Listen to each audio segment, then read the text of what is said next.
As a constitutional law attorney, Jenna Ellis believes in the rule of law and the importance of integrity in our elections. And she's ready to tackle the big cultural and legal issues facing America. This is the Jenna Ellis Show. Here is your host, Jenna Ellis.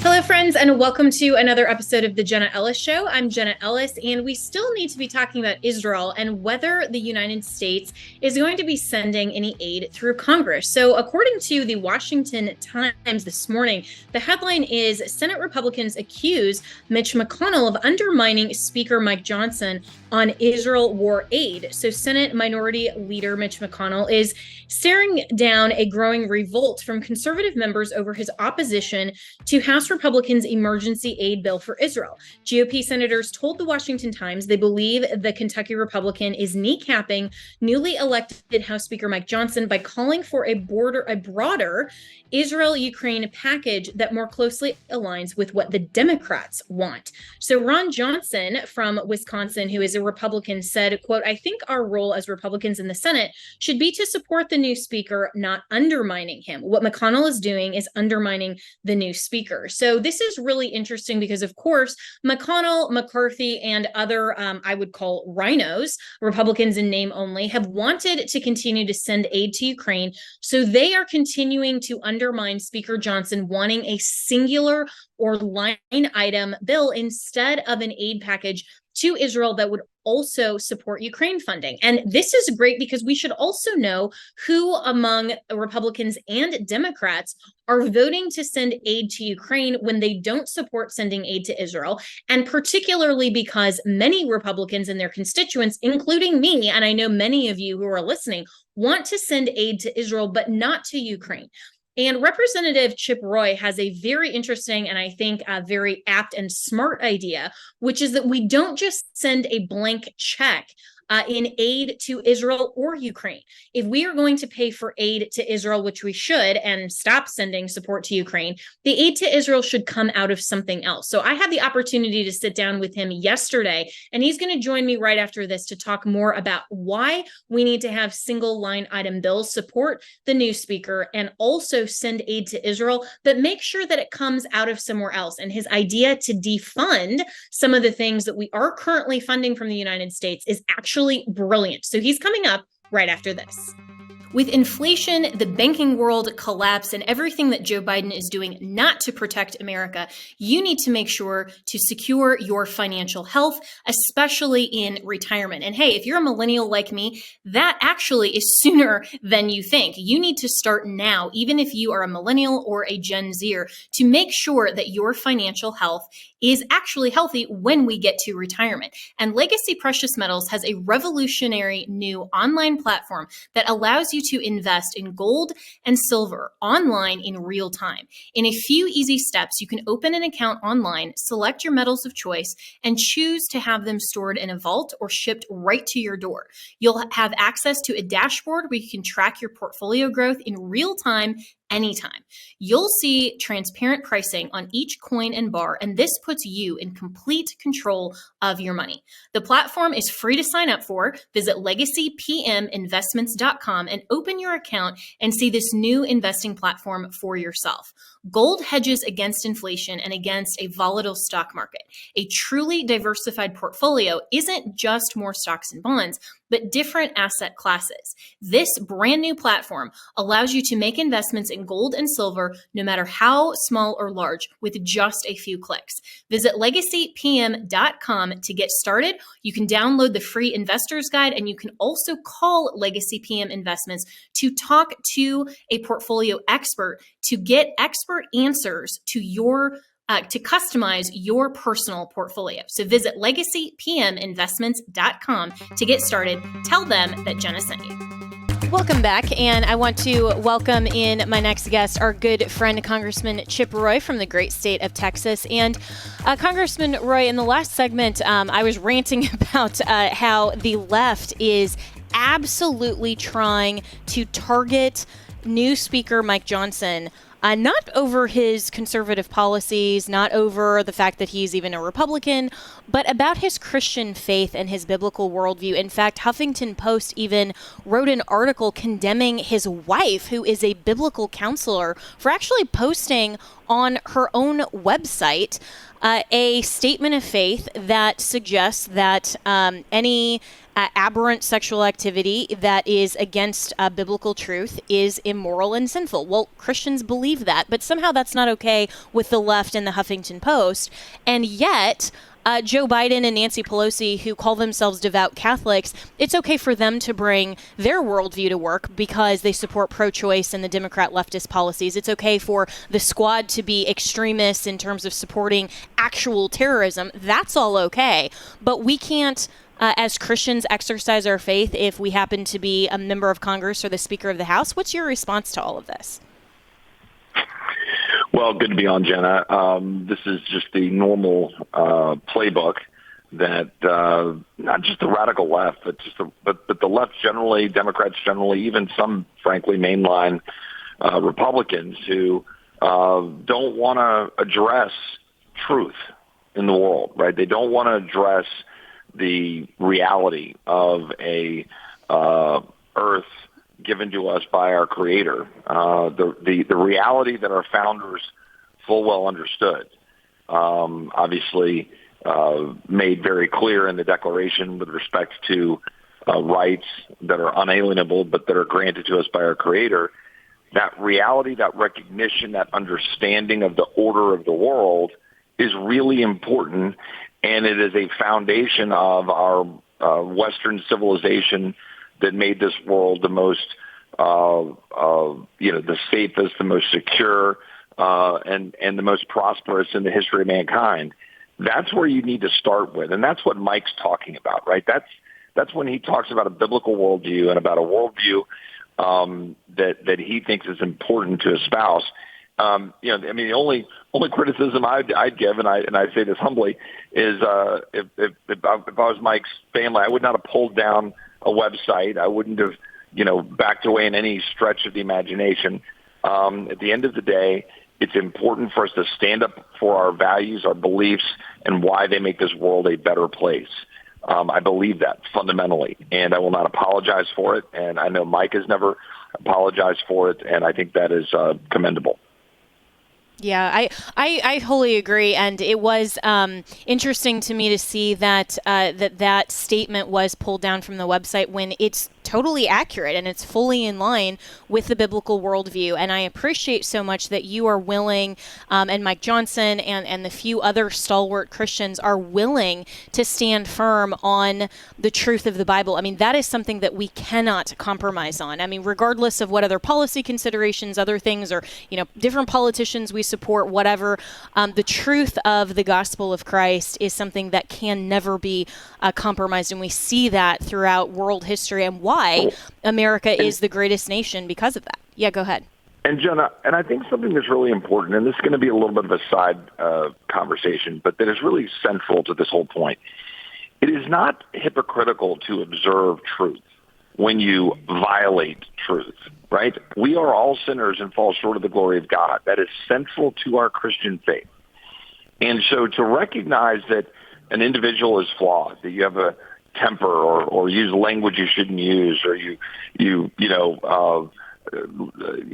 might covet somebody else's belongings, or whatever it is. Go down the list. You don't keep the Sabbath. You don't honor your parents. You go down your list of things that you do where you fall short, and we all do. Everyone listening to this knows he or she falls short. I know you know that. You have that worldview.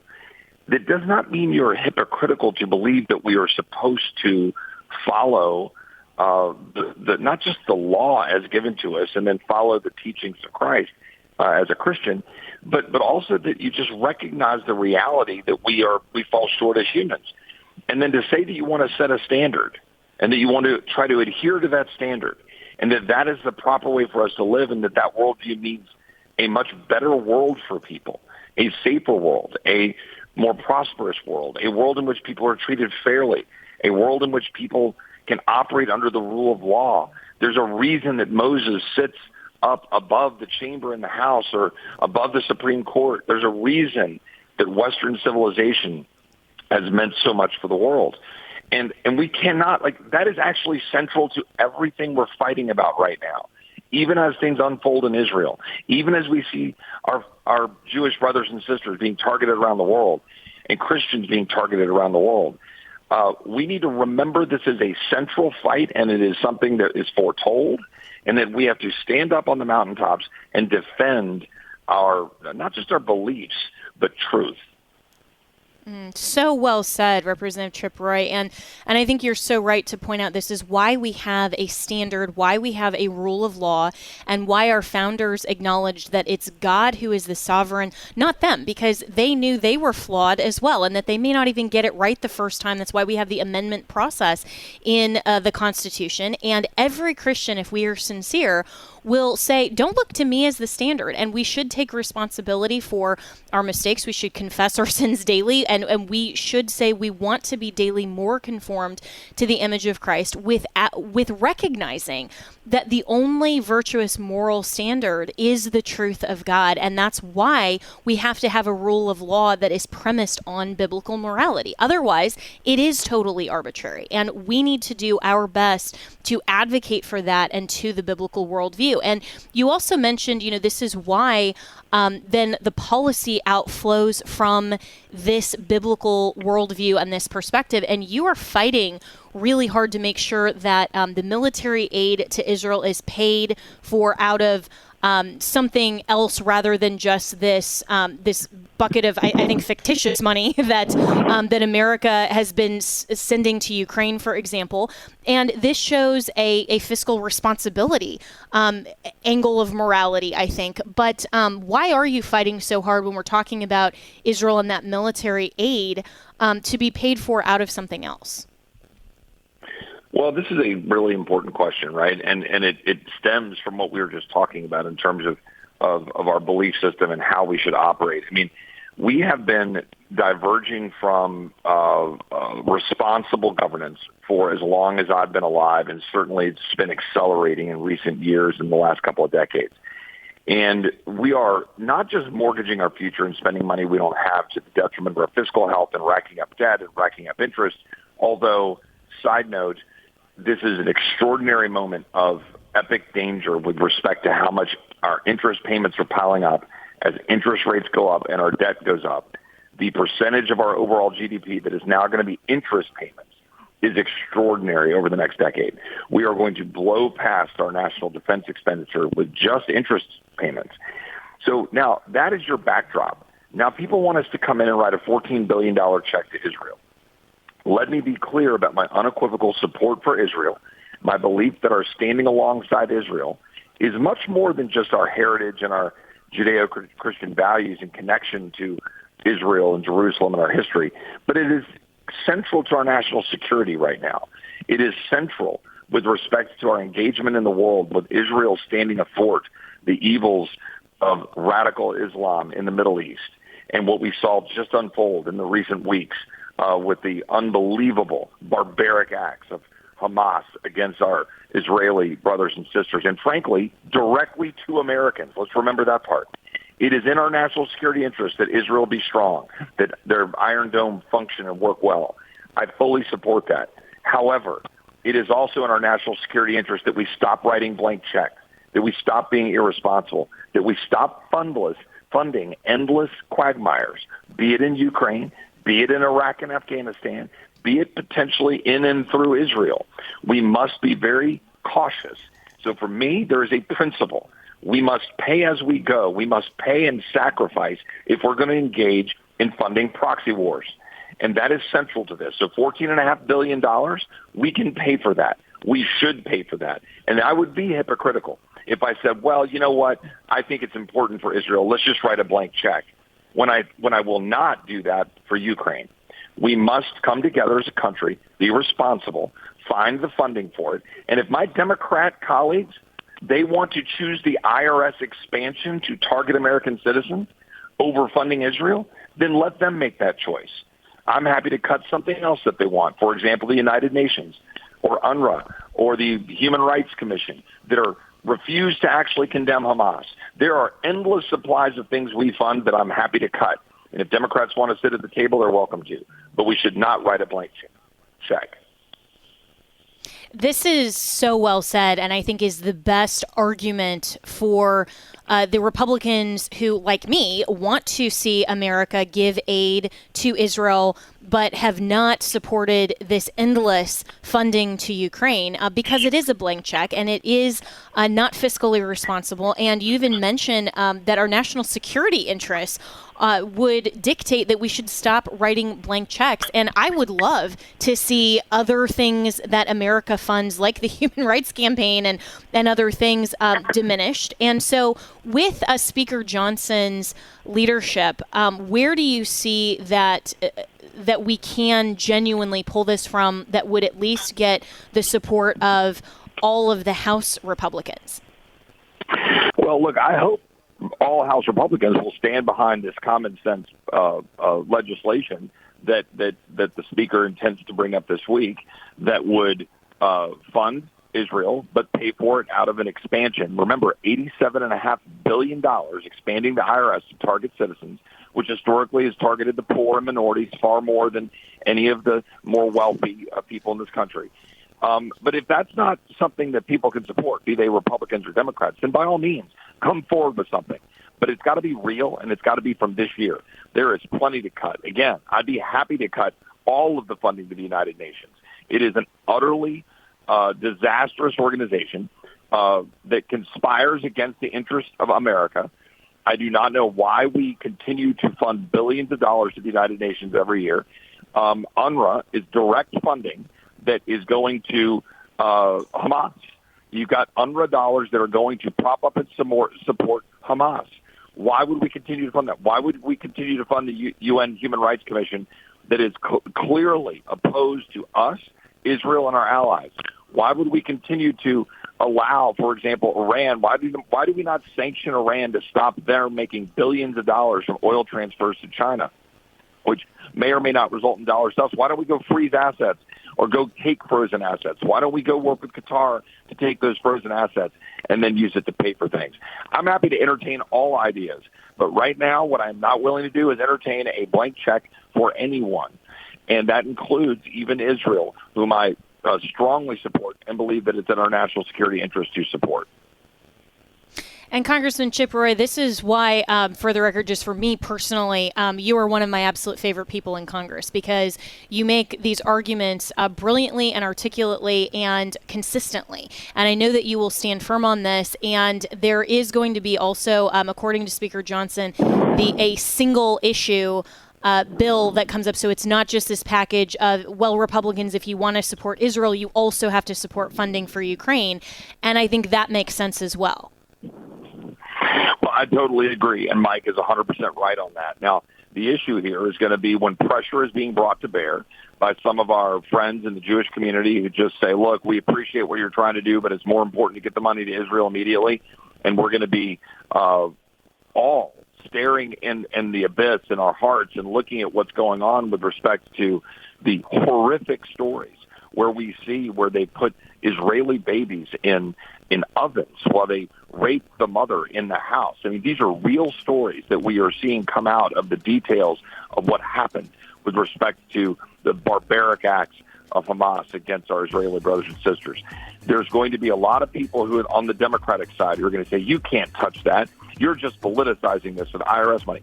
Fine. You guys want to come up with a better pay for that's real? By all means, put it on the table. That's $87 billion sitting there that we believe is going to be used against the American citizens that we think is better used right now to go help our brothers and sisters in Israel. But whatever we need to do, we need to stand firm on the principle. Mike is right to separate Ukraine. We need to have a separate debate on Ukraine. When we do have that debate on Ukraine, I want to know what the mission is. I want to know what we're going to get at in terms of a plan. Absolutely. Absolutely. And thank you so much for fighting, Chip Roy. Look forward to having you back again soon. We're all out of time.